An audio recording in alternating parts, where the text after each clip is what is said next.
Students, previous video में हमने पढ़ा था कि खाते तीन प्रकार के होते हैं। सबसे पहला व्यक्तिगत खाता, दूसरा वस्तुगत और तीसरा नाम मात्र का खाता। इसके अलावा हमने पढ़ा कि प्रत्येक खाते के दो पक्ष होते हैं, डेबिट और क्रेडिट। इसके अलावा हमने बात की कि हर एक खाते का अपना एक नियम होता है, रूल होता है। तो उसी क्रम में हमने पढ़ा था कि एक व्यक्तिगत खाता जो है उसका रूल है कि पाने वाले व्यक्ति के नाम के खाते को डेबिट करते हैं और देने वाले व्यक्ति के नाम के खाते को क्रेडिट करते हैं। ठीक है, अब आपके सामने मैंने एक ट्रांजैक्शन लिखा, उसी की प्रैक्टिस के रिगार्डिंग ये ट्रांजैक्शन है कि रमेश एंड सन्स से माल खरीदा। अब मैंने आपको बताया था कि जो दोहरा लेखा प्रणाली है उसके आधार पर प्रत्येक व्यवहार से कम दो खाते प्रभावित होते हैं। तो आज हम बात कर लेते हैं कि ये दोहरा लेखा प्रणाली क्या है। देखिए, लेखांकन करने के लिए, क्योंकि लेखांकन का जो काम किया जाता है, अकाउंट्स का जो काम किया जाता है, वो किसी बिजनेस के सही प्रॉफिट लॉस को कैलकुलेट करने के लिए किया जाता है।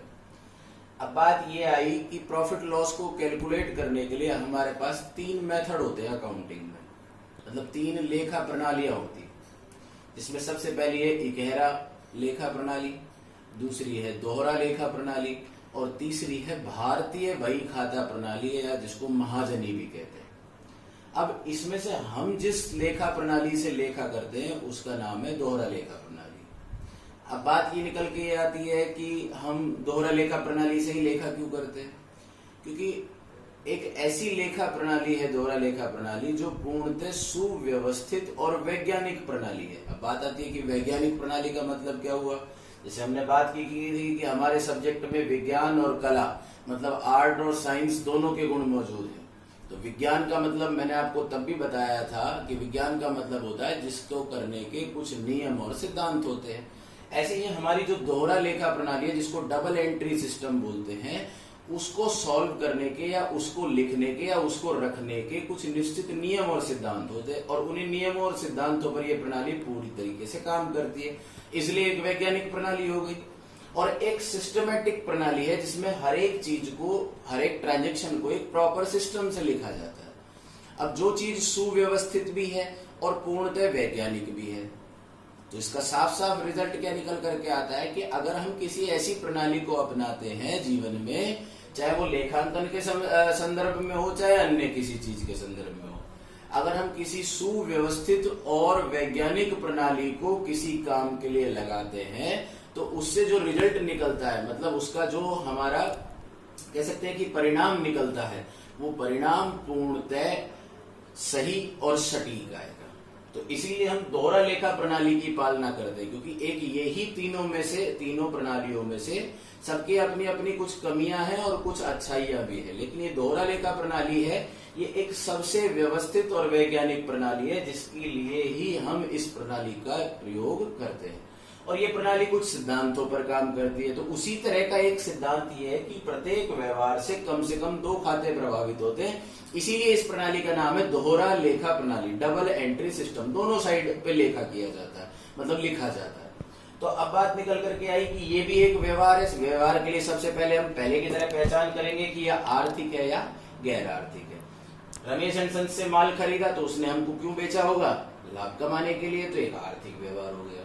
अब कम से कम कितने खाते प्रभावित होंगे? दो। लेकिन समस्या क्या निकल करके आती है कि दो खाते अभी हमने पढ़े ही नहीं है, अभी तो हमने केवल एक व्यक्तिगत खाता पढ़ा है, तो अभी तो हम उसी को सॉल्व करना सीखेंगे, अभी हम केवल उसी की प्रैक्टिस करने वाले हैं। अब जैसे मैंने आपके सामने लिखा कि रमेश एंड सन्स से माल खरीदा।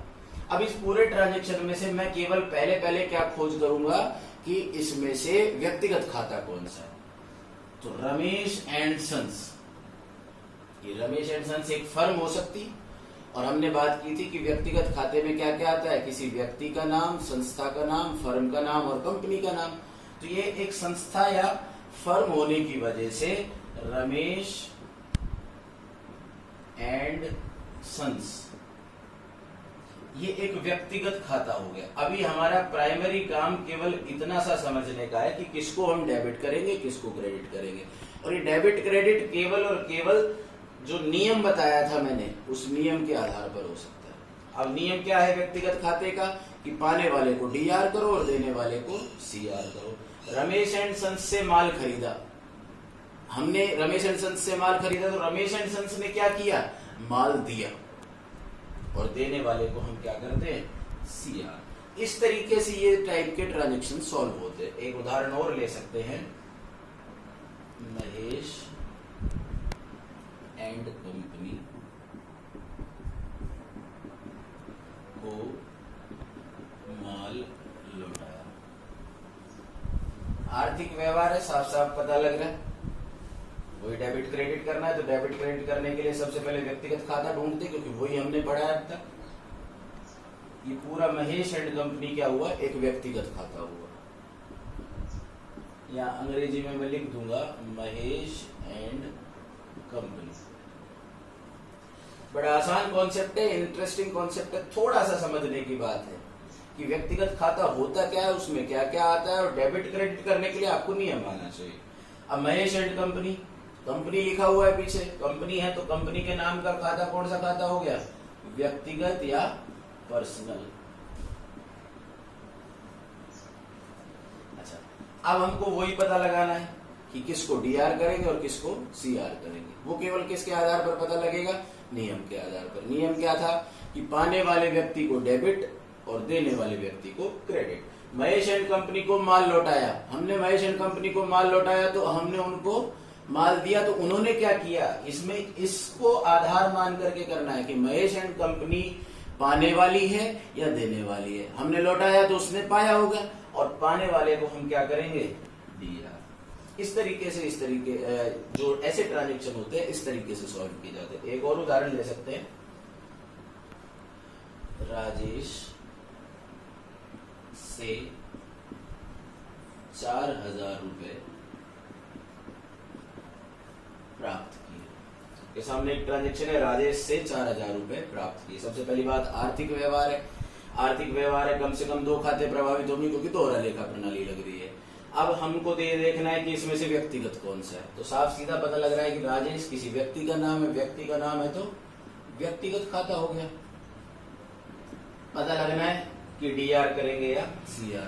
तो राजेश से 4000 रुपए प्राप्त किए, तो राजेश ने क्या किए, पैसे पाए कि दिए, सीधी सी बात है कि हमने प्राप्त किए तो उसने दिए, और देने वाले को क्या करेंगे, CR। बड़ा आसान सा कॉन्सेप्ट है। इसी श्रृंखला में 1-2 ट्रांजेक्शन हम और लिखते हैं।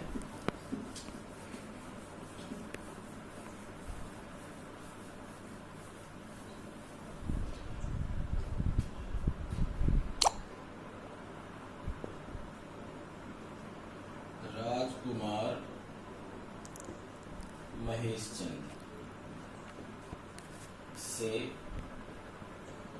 माल वापस आया। कई बार बिजनेस में जब हम माल किसी को बेचते हैं तो वो माल कई बार किसी कारण से वापस आ जाता है। तो ऐसा ही एक ट्रांजेक्शन हमारे सामने है कि राजकुमार महेश चंद। अब 2 नाम एक साथ आ गए, तो मैंने आपको बताया था कि ये पार्टनरशिप फर्म हो सकती है और फर्म के नाम का खाता व्यक्तिगत होगा। इसको पहले हम अंग्रेजी में लिखेंगे, क्योंकि अकाउंटिंग का काम इंग्लिश में ही किया जाता है। राजकुमार महेश चंद ये फर्म है, और फर्म के नाम का खाता व्यक्तिगत होता है। अब बात आती है DR किसको करेंगे और CR किसको करेंगे। तो सीधा सा व्यक्तिगत खाते का, जो खाता जिस प्रकार का उसी का नियम लगेगा उस पर। व्यक्तिगत खाता है, व्यक्तिगत खाते का नियम क्या है कि पाने वाले को DR करेंगे और देने वाले को CR करेंगे। राजकुमार महेश चंद से माल वापस आया, तो उन्होंने हमको दिया और देने वाले को हम क्या कर देंगे, CR। और एक ट्रांजेक्शन लेते हैं, हरी एंड सन्स को उधार माल बेचा। ठीक है, व्यक्तिगत खाता कौन सा, हरी एंड सन्स। इंग्लिश में लिख सकते हैं हरी एंड सन्स। ठीक है, किस प्रकार का खाता है, हरी एंड सन्स एक संस्था हो सकती, या इसको फर्म मान के करोगे तो भी वही बात है। Group of association of person, मतलब क्या हुआ कि एक व्यक्तियों का समूह है।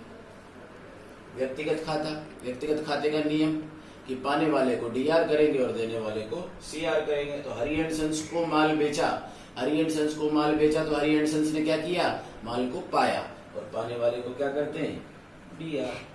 बड़ा आसान सा कॉन्सेप्ट है, इसकी प्रैक्टिस करके देखेंगे। आई होप समझ में आया होगा। Thank you.